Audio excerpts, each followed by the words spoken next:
মনে এত যে বৃষ্টি পড়ে তার ছন্দ রবি ঠাকুরের, এত যে ফুল ফোটে তার গন্ধ রবি ঠাকুরের।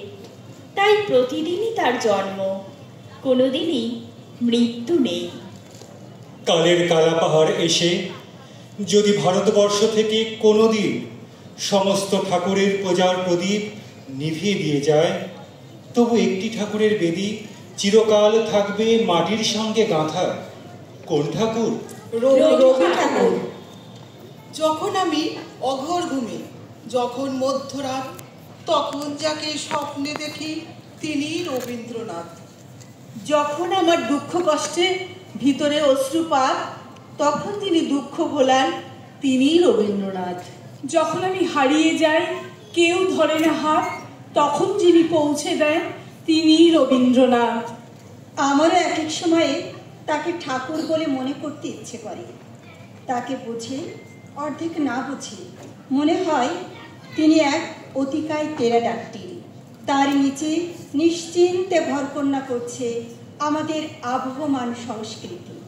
বেলা অবেলা এবং কালবেলার মধ্যে অনড় দাঁড়িয়ে আছে রবীন্দ্রনাথ, আমার রবীন্দ্রনাথ। আমার রবীন্দ্রনাথ,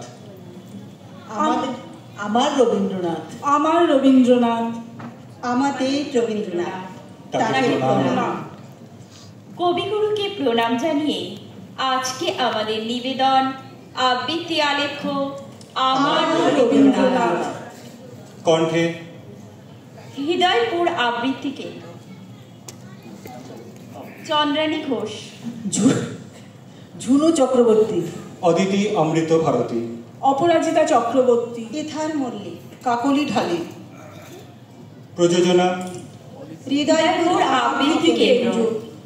কৃতজ্ঞতা কবি পূর্ণেন্দু পত্রী, দেবব্রত দত্ত, চন্দন দাস, সুকান্ত ভট্টাচার্য, সুনেত্রা ঘটক, শুভ দাশগুপ্ত। আবহ সংকলন গোপাল দাস। জানো মা, আমি না কবিতা লিখেছি, তোমরা পড়বে কি তা? মার কাছে গিয়ে খাতা মেলে ধরে ছোট্ট অপরাজিতা। রাগী চোখ মেলে মা তাকে বলেন, মাথা কি খারাপ হলো? ছাইপাশ সব না লিখে বরং অঙ্কের খাতা খোলো। গুটি গুটি পায়ে গেল সে বাবার কাছে। কবিতা লিখেছি। ও বাবা, তোমার দেখার সময় আছে? মুখটি না তুলে বললেন বাবা, কবিতা লিখেছ? বেশ, পড়বে তো বটেই, আগে খবরের কাগজটা করি শেষ। অগত্যা গেল দিদিটির কাছে, ডাকলো সে, দিদি আয়, দেখ না কেমন ছবিটা এঁকেছি ছোট্ট এই কবিতায়। দিদির দু চোখ টিভির পর্দায় ঝলমলে রোশনায় বলল, কবিতা? তুই লিখেছিস কবিতা? না ওটা ছাই। অপরাজিতার চোখ ছলো ছলো, বুকে কান্নার ঢেউ। তার লেখা এই প্রথম কবিতা দেখলো না পড়ে কেউ। একা ঘরে বসে সামনে তাকালো, মালাতে সাজানো ছবি, ছিন্ন দু চোখে চেয়ে রয়েছে চেয়ে সহজ পাঠের কবি। কবিতার খাতা মেলে সে ধরল, ঠোঁট দুটি থরো থরো, বলল, ঠাকুর কেউ না পড়ুক, তুমি এ কবিতা পড়ো। কি জানি কি করে কি যে হয়ে গেল। এ কথার সাথে সাথে রবি ঠাকুরের মালা থেকে ফুল ঝরল সে খাতাটিতে। মনে হলো সামনে দাঁড়িয়ে বুঝি রবীন্দ্রনাথ, মাথার উপরে রাখলেন তার আদর মাখানো হাত। সেই কিশোরী বেলায় রবি ঠাকুর বোধহয় এভাবেই আদর মাখানো হাত রেখেছিলেন মাথায়। আজ অনেকগুলো বসন্ত পেরিয়ে এসে বলতে ইচ্ছে করে, এখনো আমার মনে তোমার উজ্জ্বল উপস্থিতি। প্রত্যেক নিভৃত ক্ষণে মত্ততা ছড়ায় যথারীতি। এখনো তোমার গানে সহসা উদ্বেল হয়ে উঠি, নির্ভয় অপেক্ষা করি জঠরের নিঃশব্দ প্রকটি। এখনো প্রাণের স্তরে স্তরে তোমার দানের মাটি সোনার ফসল তুলে ধরে। এখনো স্বগত ভাবাবেগে মনের গভীর অন্ধকারে তোমার সৃষ্টিরা থাকে জেগে। তিনি তো আমাদের প্রতিটি অনুভবে, প্রতিটি ভাবনায়, ভালোবাসায়, বিরহে, দুঃখে, আনন্দে তিনি একান্ত আপন, একান্ত নিজের। সাবানের ঠান্ডা গন্ধ, অবিরাম জল পড়ার শব্দ, আর স্নান করতে করতে আমার মায়ের খোলা গলায় নিজের মনে গেয়ে যাওয়া রবীন্দ্রসঙ্গীত। আমার কাছে রবীন্দ্রনাথ মানে এই সব। আমার কাছে রবীন্দ্রনাথ মানে 25শে বৈশাখে আনন্দ উৎসব নয়, 22শে শ্রাবণী ব্যথা নয়, জোড়াসাঁকো ঠাকুর বাড়ি কিংবা বোলপুরের বিশ্বভারতী আমি কোথাও তাকে তেমন করে পাই না যেমন পাই আমার মায়ের খোলা গলার গানে। তবে তা যেমন তেমন কিংবা যখন তখন নয়। সন্ধ্যের অন্ধকার ঘনিয়ে আসা শেষ বিকেলে আমার মা যখন অফিস থেকে ফিরে স্নান ঘরে শুদ্ধ হতে যায়, তখন আমার মা কখনো গান শেখেনি। কেন শেখেনি? এমন গলা। মা বলেন, রবি ঠাকুরের গান তো তানের নয়, প্রাণের। রবীন্দ্রনাথ, আমার রবীন্দ্রনাথ, আমার রবীন্দ্রনাথ, আমার রবীন্দ্রনাথ, আমার পরমারাধ্য রবীন্দ্রনাথ। পরমার্থ কবি পরেশু মাননীয় রবীন্দ্রনাথ ঠাকুর মহোদয়, ধরাছোড়ার অনেক ঊর্ধ্বে এখন আপনি। আমাদের জীবনের প্রত্যয়িকতার কলকাতা কিংবা বোলপুরে কিংবা ইংল্যান্ডে কিংবা মঙ্গুতে কোথাও আপনার মানবিক চলাফেরার রাস্তাটুকু নেই। যেই মানচিত্রকে আপনি ভারতবর্ষ বলে দেখেছিলেন, আপনার প্রস্থান পর্বে অনতিবিলম্বে সে মানচিত্র অনেকখানি বদলে গেছে।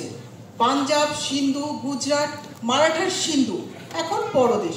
সেখানে যেতে গেলে পাসপোর্ট লাগে। মান্য কবিবর, সেই বদলে যাওয়া মানচিত্রের রক্তাক্ত পটভূমিতে দাঁড়িয়ে আমি একজন সামান্য মেয়ে। আমাদের মতো মেয়েদের জীবনে আপনি এক আশ্চর্য স্বপ্নময় দীপভূমি, যেখানে যাবার স্বপ্ন আমাদের উদ্দীপ্ত করে, আর যেখানে পৌঁছতে না পারার চিরকালীন গ্লানি আমাদের বিদীর্ণ করে, বিদ্ধ করে। দেশভাগের মর্মান্তিক যন্ত্রণাকে সম্পত্তি করে আমাদের ধ্বস্ত পরিবার একদিন এসে বাসা বেঁধেছিল টালির ঘরে, শহর থেকে বহু দূরের গ্রামে। বাবা কখনো দোকানদারি, কখনো ছাত্র পড়ানো, কখনো এটা সেটা করে প্রখর জীবন স্রোতে বউ, ছেলে, মেয়ে নিয়ে আজীবন চেষ্টা করেছেন বেঁচে থাকতে, ভেসে থাকতে। তার সম্বল বলতে কিচ্ছু ছিল না, না টাকা পয়সা, না আশা ভরসা। ছিল সাহস, আর ছিলেন আপনি। হ্যাঁ, উঠতে, বসতে, চলতে, ফিরতে কথায় কথায় বাবা বলতেন আপনার কথা, আপনার কবিতা, গানের কথা, আপনার নোবেল প্রাইজ পাওয়ার কথা, আপনার নাইটহুড ত্যাগের কথা, আপনার গোড়া, চোখের বালি, যোগাযোগের কথা, গীতাঞ্জলি, ছিন্নপত্রের কথা। আর এসব কথা যখন বলতেন, দারিদ্র লাঞ্ছিত সেই দিনহীন মানুষটি সমস্ত চোখ মুখ ভরে জ্বলে উঠত আলো।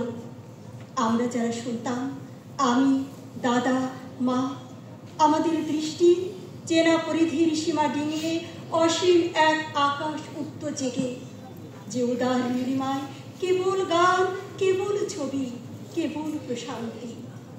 দারিদ্র আর অসাফল্যের টানা পড়ে নেব না।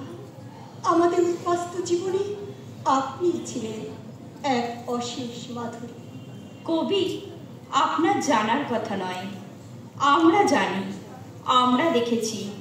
অনটন আর নিরুপায় দারিদ্র কি ভয়ঙ্কর আগ্নেয় শক্তিতে জ্বালিয়ে পুড়িয়ে দিয়েছে আমাদের নিরন্ন জীবনকে।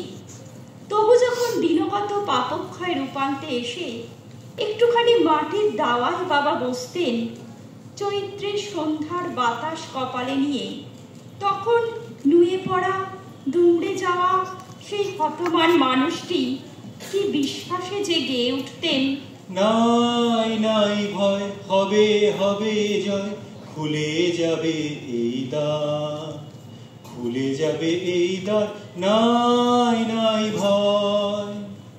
গাইতেন, আর তার গাল বেয়ে নেমে আসতো ব্যথার পরশ লাগা অশ্রুধারা। সব হারিয়েও বাবার বুক জুড়ে ছিলেন আপনি। আমরা তখন অবোধ শিশু, সেদিন ছিল শ্রাবণের এক অবিরাম বৃষ্টির রাত। আমাদের ভাঙ্গা ঘরে চাল ফুটো হয়ে ঝরছিল স্রোতধারা। আকাশে সেদিন ঘন দুর্যোগ। মাত্র 7 দিনের জ্বরে আমাদের মা তখন শেষ পথের যাত্রী। জ্বরে পড়ে যাওয়া মায়ের গায়ে বাবা তখন হাত রেখেছেন একটু শান্তি স্পর্শ দিতে। চোখে জল। মা বললেন, ছেলেমেয়েরা রইল। বলতে বলতে মার চোখ বন্ধ হয়ে এলো। বাজ পড়ল কাছেই কোথাও। তীব্র আলোর ঝলক তুলে ঘরের প্রদীপ গেল নিভে। তারপর অন্ধকার। প্রবল বর্ষণে ভেসে যাচ্ছে সবুজ গ্রাম। হু হু করে বইছে ঝোড়ো মাতাল হাওয়া। তখন সেই শ্মশান লগ্নে বাবা কাঁদছেন আর মৃদু স্বরে আবৃত্তি করছেন।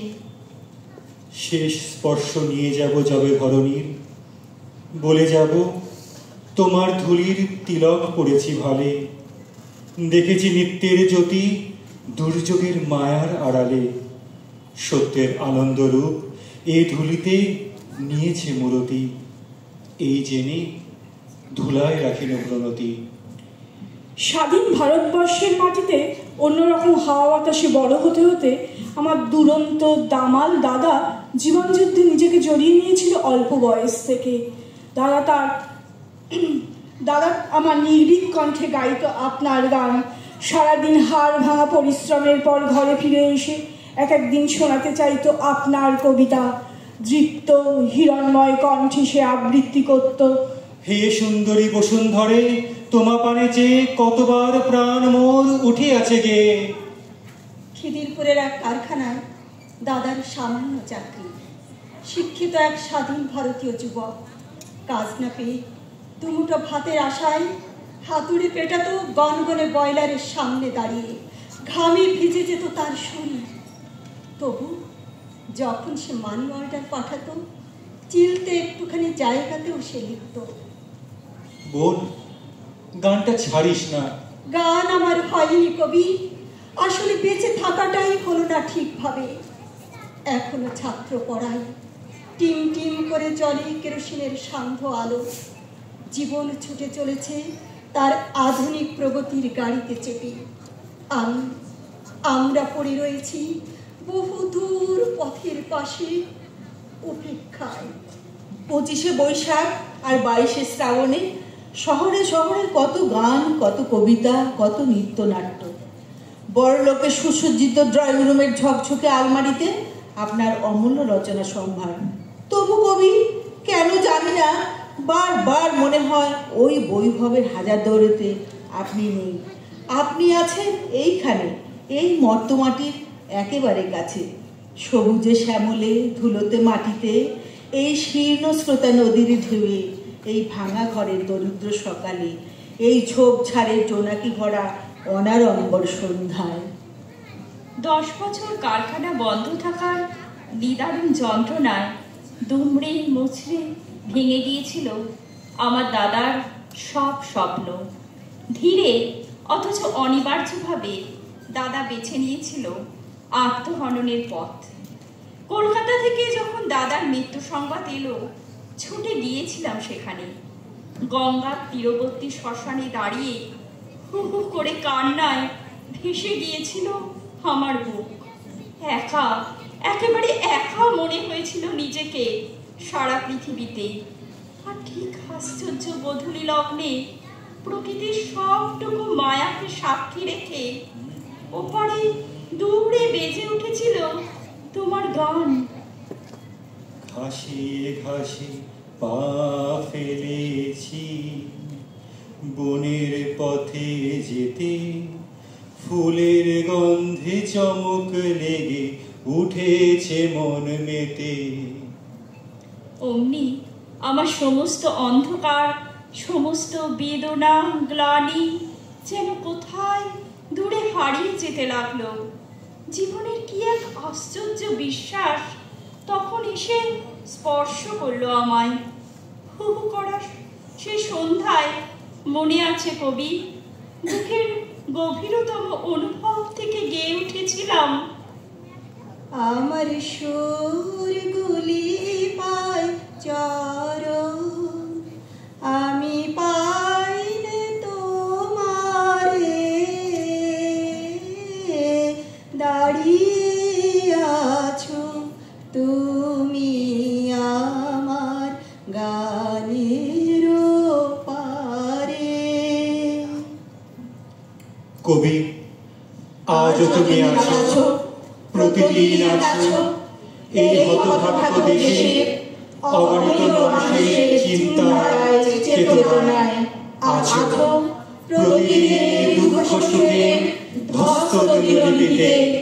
25শে বৈশাখ বা 22শে শ্রাবণে শুভ আরম্ভরে নয়, তুমি বেঁচে আছো, বেঁচে থাকবে চিরদিন চিরকাল।